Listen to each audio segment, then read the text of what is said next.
Muy buenos días tengan todos ustedes. El día de hoy es nuestra sexta última sesión del seminario Pensamiento Sistémico y Análisis de Sistemas, y tenemos el gusto de recibir al maestro Marco Antonio Martínez Quintana, quien es profesor en la Facultad de Ingeniería, además de ser egresado tanto de licenciatura como maestría, y actualmente es doctorante en Ingeniería para el campus de aquí de la Ciudad de México, con su tutora, la doctora Cecilia Martín del Campo. Tiene un currículo muy interesante y se lo dimos a conocer en el recordatorio para esta sesión y les invitamos a verlo, pues es una persona muy distinguida que hoy nos presenta el trabajo de inteligencia artificial en la planeación energética. Bienvenido, maestro, adelante. Muchas gracias, doctora. ¿De aquí?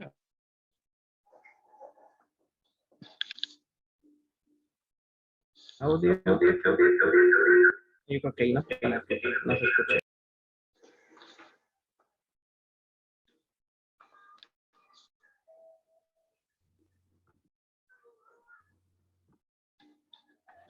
¿Me escuchan? Ajá, creo que sí.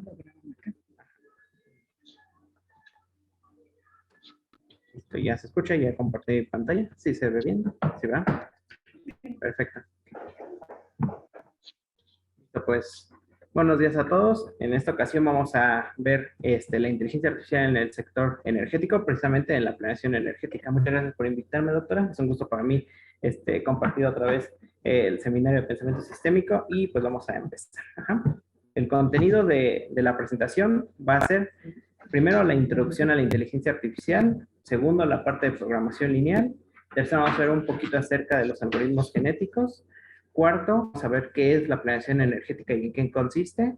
El uso de ambos métodos en la planeación energética, en este caso la parte de programación lineal y algoritmos genéticos. Y por último, las conclusiones para pasar a la parte de preguntas y respuestas. ¿Okay? Entonces, vamos a comenzar con la primera etapa. Pues, ¿qué es la inteligencia artificial? De hecho, existen muchísimas definiciones acerca de qué es la inteligencia artificial, pero me gustó tomar precisamente la parte de la definición de Iberdrola, una de las empresas líderes en el sector energético. ¿Y qué nos dice Iberdrola? Precisamente que la inteligencia artificial o la AI o IA, dependiendo de cómo lo vean en inglés o en español, es la combinación de algoritmos planteados con el propósito de crear máquinas que presenten las mismas capacidades que el ser humano. Ajá. Una tecnología que todavía nos resulta un poquito ajena a nuestros días, pero que poco a poco se va adueñando de nuestros días y de cada una de las actividades que vamos haciendo día con día. Ajá. Entonces, esta es la definición que tiene Iberdrola acerca de la inteligencia artificial y cómo la ve a grandes rasgos. Ajá. Entonces, pero pues sabemos que la inteligencia artificial tiene demasiadas ramas que también se pueden ocupar. Entonces, decidimos poner aquí los tipos de inteligencia artificial que podemos encontrar también. Entonces, los expertos nos dicen que existen principalmente 4 ramas de la inteligencia artificial. Los primeros son los sistemas, ajá, como vemos aquí, para quitar esta parte, ajá. Los sistemas que piensan como humanos, estos que tienen como característica, son los que van a automatizar actividades como la toma de decisiones, la resolución de problemas y el aprendizaje. Un ejemplo de ello lo vemos en las redes neuronales. ¿Ah? Otra de las formas que también podemos encontrar son los sistemas que actúan como humanos. Si se fijan, la primera parte es los sistemas que van a pensar como humanos, pero los segundos los que van a actuar como humanos. Es decir, ya tienen ciertos actuadores que nos van a permitir ver esa etapa. Ajá. Entonces, déjenme poner aquí para que se pueda ver mejor. Listo. Ajá. La tercera forma de inteligencia artificial la vamos a ver con los sistemas que piensan racionalmente. Ajá, a diferencia de los anteriores, estos intentan emular el pensamiento lógico racional de los humanos, es decir, van a poder investigar cómo lograr que las máquinas se puedan hacer ese proceso de percepción, de razonamiento y actuar con conciencia. Es una de las partes importantes dentro de la inteligencia artificial para poder ver las consecuencias que tendrían cada una de de los actos que van haciendo. Uno de los ejemplos que vemos aquí son los sistemas expertos que se engloban justamente en este grupo. Por último, la cuarta de la inteligencia artificial la vemos con los sistemas que actúan ya racionalmente. Si se fijan, la primera parte es la de piensan como humanos, actúan como humanos, después piensan racionalmente y por último ya actúan racionalmente. Ajá. Esto se ve más idealmente como aquellos que tratan de imitar pero racionalmente el comportamiento humano. Ajá. Entonces ya se comportan tal cual como humanos, como precisamente los agentes inteligentes. Y aquí entra la parte de la robótica combinada con la computación para poder lograr esta etapa. Ajá. Igual estas mismas definiciones las sacamos de la página de Iberdrola, que les digo, es una empresa líder en el sector de la parte energética. Uh-huh. Entonces, bueno, viendo esto, ¿qué es lo que vemos? Que precisamente van a existir diferentes técnicas de inteligencia artificial que nos van a ayudar a poder lograr alguna de estas 4 áreas de la misma. Ajá. Una de ellas es precisamente a través de las matemáticas. Ajá. Con las matemáticas vamos a hacer algoritmos y modelación precisamente en el cual podemos aplicar. Una de ellas sería la programación lineal. ¿Qué es la programación lineal? Es un algoritmo matemático mediante el cual vamos a poder optimizar, ya sea maximizar o minimizar una función objetivo lineal, que a su vez esta va a estar sujeta a ciertas restricciones lineales de igualdad o de desigualdad. Ajá. Es una definición que podemos ver a lo largo de varios programas de programación lineal y que nos va a ayudar a que precisamente un sistema piense y tenga esta parte de inteligencia artificial para poder evaluar diferentes escenarios y encontrar la solución más óptima. Ajá. De hecho, va a ser la solución óptima. Puede haber varias soluciones óptimas que tienen la misma función objetivo, pero en realidad es la función óptima. ¿Ok? Lo vamos a explicar un poquito más adelante. Uh-huh.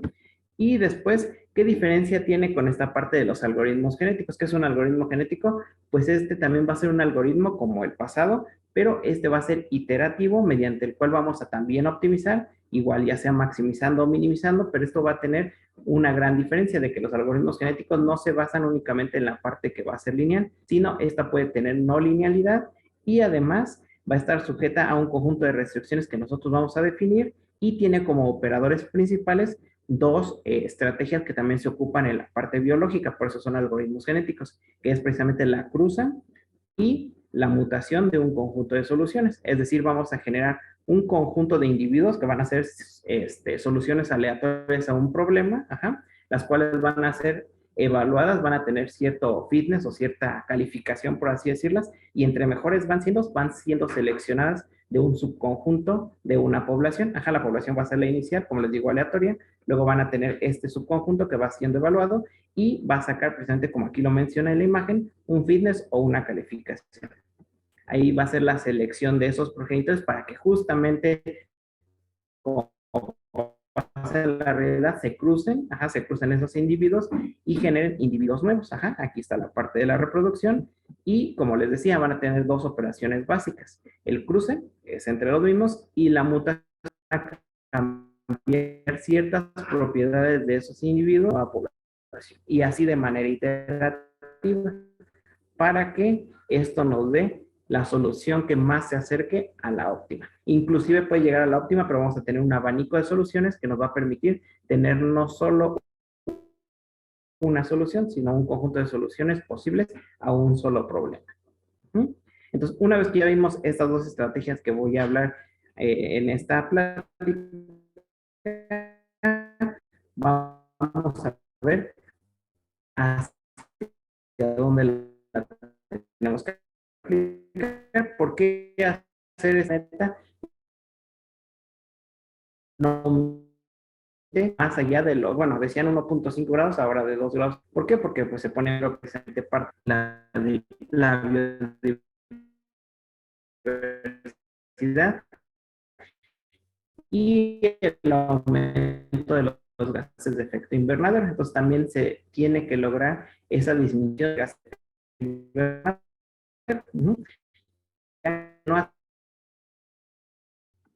Ya comparte pantalla. Entonces eso sería precisamente una de las cuestiones que pasaría si no hacemos planeación energética.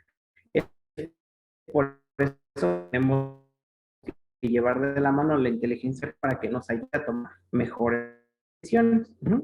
Entonces, una vez que vemos en México, al firmar nosotros el Acuerdo de París, nos comprometimos a tomar esas medidas que contribuyen a la disminución de gases de efecto invernadero. Estas medidas se llaman INDCs, por sus siglas en inglés, pero significan contribuciones previstas y determinadas a nivel nacional, las cuales van a constituir esfuerzos de los diferentes países, de la Convención Macro para las Naciones Unidas sobre el Cambio Climático. Algunas de las que vemos aquí, por ejemplo, es alcanzar la tasa de cero deforestación, otra, mejorar la adaptación ante el cambio climático de los municipios más vulnerables, otra de ellas es aumentar la resiliencia de infraestructura estratégica del país y de los ecosistemas, una más de ellas es, por supuesto, proteger a la población de los ciclones y transitar sobre todo hacia una economía verde para reducir los contaminantes de efecto invernadero. Esta es una infografía de Semarnat que nos dice algunas de las acciones que está haciendo México para cumplir el Acuerdo de París. Entonces nosotros, por nuestra parte, ¿qué hacemos? Si ven de este lado, una de las partes importantes es generar energía eléctrica. Pero, ¿cómo vamos a generar esa energía eléctrica? Pues la tenemos que hacer de manera óptima y de manera limpia también, para precisamente disminuir las emisiones de gases de efecto invernadero, pero cumpliendo con. Pues aquí nos dice, una de las principales medidas que se tomaron en México y en otros países para justo disminuir las emisiones de gases de efecto invernadero es justo incluir en el mix de generación, es decir, todas las tecnologías posibles para generar energía eléctrica, optar por estas energías limpias, como puede ser la solar, la energía eólica, la hidroeléctrica, la nuclear, entre otros. Todo ello nos va a ayudar la acción de efectivo para que podamos abanico de generación de energía eléctrica. Pero ¿cómo lo vamos a vincular todo esto hacia la inteligencia artificial? Precisamente ahí surge la idea de crear un modelo con estos algoritmos que les acabo de platicar, en el que se va a crear un modelo de optimización para la generación de prospectivas del sector eléctrico enfocada a que nos ponga esta inteligencia artificial un plan de adición de capacidad, es decir, nos diga qué instalar, de cuándo instalar y dónde instalar estas tecnologías, las centrales eléctricas. ¿Pero qué? Va a tener ciertas restricciones. Una de ellas, pues, que cumpla la demanda de energía. Otra de ellas, pues, que pueda hacer intercambios regionales entre energía a través de los enlaces de transmisión. Otra de ellas, además, que cumpla estas metas de energía limpia que están proponiendo para que el año 2050 tengamos 50% de energía limpia. Y por último, también que pongamos estos topes de emisiones y no sobrepasemos esa cantidad. Entonces, todo eso es la idea y surge el famoso modelo CAP, que fue desarrollado aquí en la unidad de planeación energética. ¿Y cómo va a funcionar? Precisamente este es el modelo que nos va a decir cómo va a funcionar la planeación energética a largo plazo.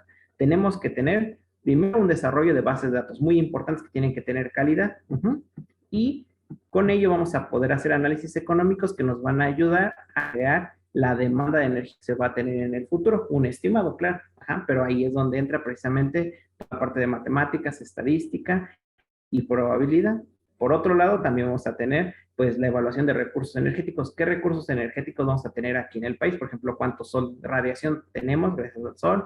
¿Cuánto potencia eólica? ¿Cuánto de hidroeléctrica? Nuclear, ciclo combinado, todas las tecnologías posibles para poder generar esa energía. Y con ello caracterizamos las tecnologías que la pueden ofrecer.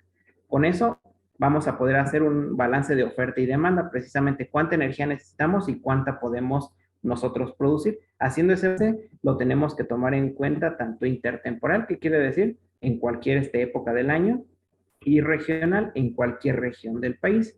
Todo ello nos lleva a un análisis integrado y es aquí donde entra en juego la inteligencia artificial que va a crear la optimización tomando en cuenta el impacto económico, cuánto nos costaría minimizar el costo, lo social como beneficiación y lo ambiental como disminuir las emisiones hacia el ambiente.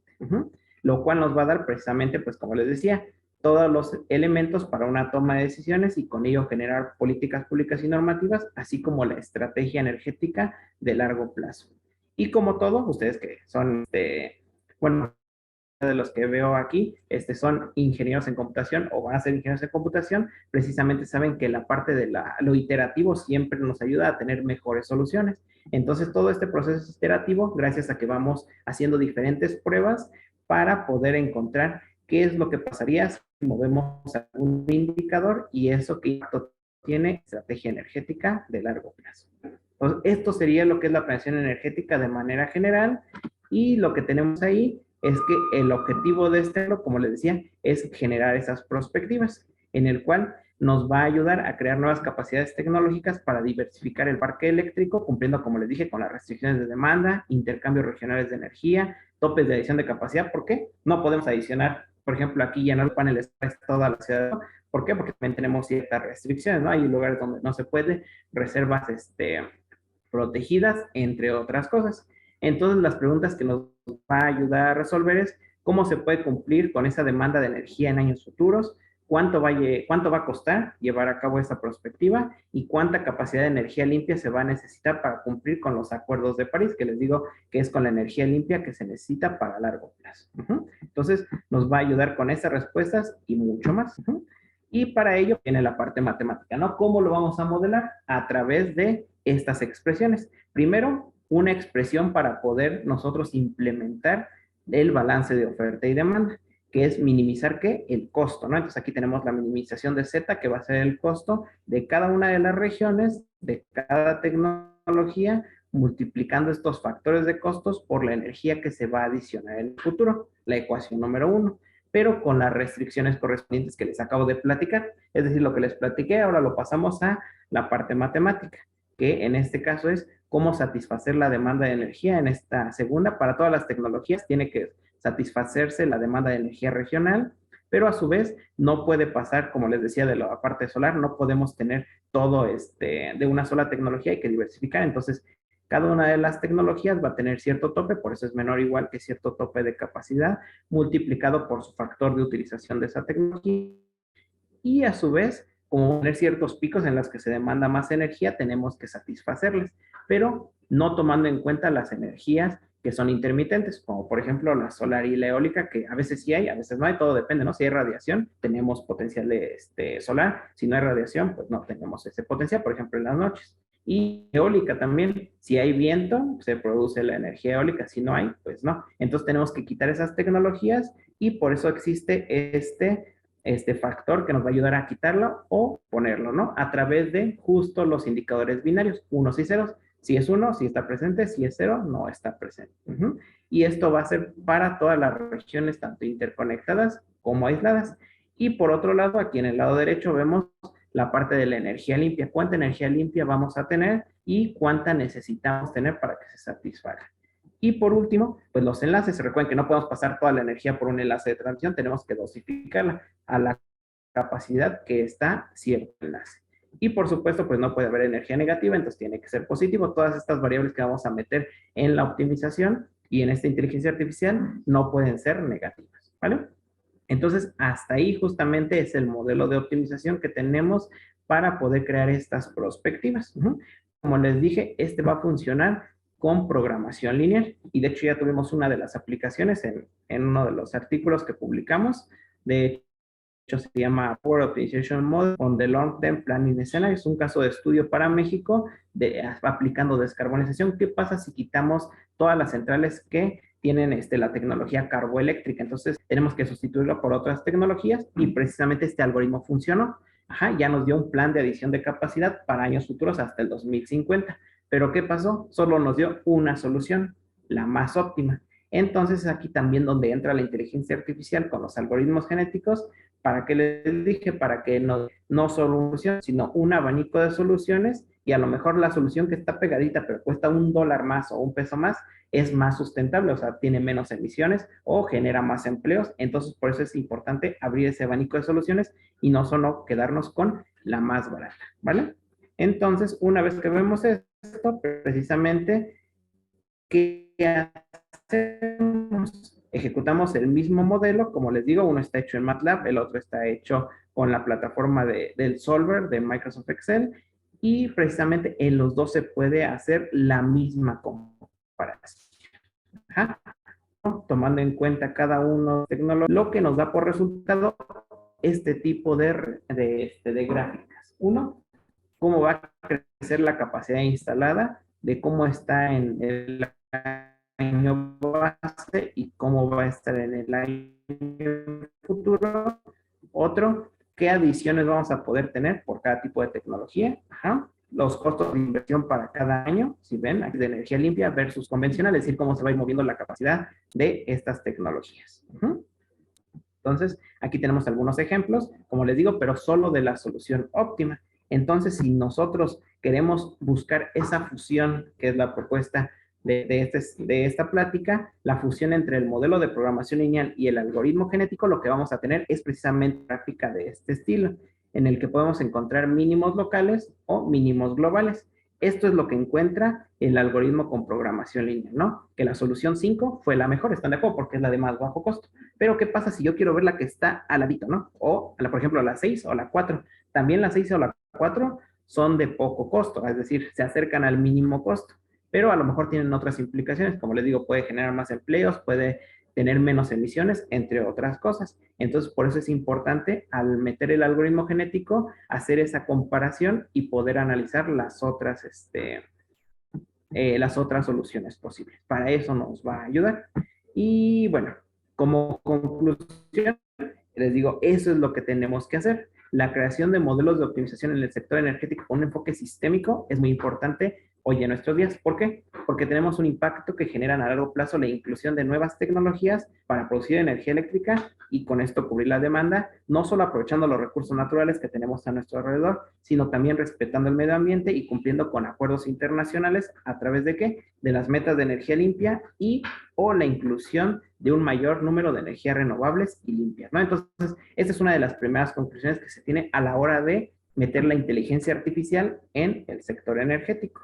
Otra de las conclusiones es que también necesitamos menos datos para su ejecución. ¿Por qué? Porque la diversificación de la información y la obtención y el tratamiento de la misma se pueden generar de manera integral gracias a las perspectivas futuras. Y con eso se pueden calibrar otros modelos más potentes, como el que se presentó en el artículo, además de crear prospectivas más rápido utilizando estas técnicas de inteligencia artificial. Entonces, es muy importante que podamos mezclar no solo una técnica, sino varias técnicas para tener, como les digo, ese abanico de posibilidades. Y por último, la tercera y última conclusión es que la incorporación de estos algoritmos en la planeación energética nos permite, como les digo, no solo una solución de mínimo costo, sino un conjunto de soluciones a mínimo costo, pero con diferentes impactos sociales, ambientales y en general que sean soluciones sostenibles. Entonces, la inteligencia artificial nos permite hacer evaluaciones más detalladas de soluciones que si se hicieran de manera manual, pues tardaríamos muchísimo tiempo. Imagínense, son millones de soluciones que se podrían hacer. En cambio, con la inteligencia artificial y con el poder de cómputo, se pueden hacer estos algoritmos y nos da un panorama de las soluciones más diversificadas y con una perspectiva energética más amplia. Entonces, pues eso sería todo por la presentación y ahorita pasamos a la parte. Muchas gracias. Maestro. Es impactante, ¿no? Cómo logró congeniar esta necesidad de resolverlo y no solamente de manera puntual, sino con este abanico de posibilidades que entonces a los tomadores de decisiones les va a permitir guiarse mejor para llegar a una decisión más, más enriquecida, ¿sí? Entonces, le agradecemos mucho.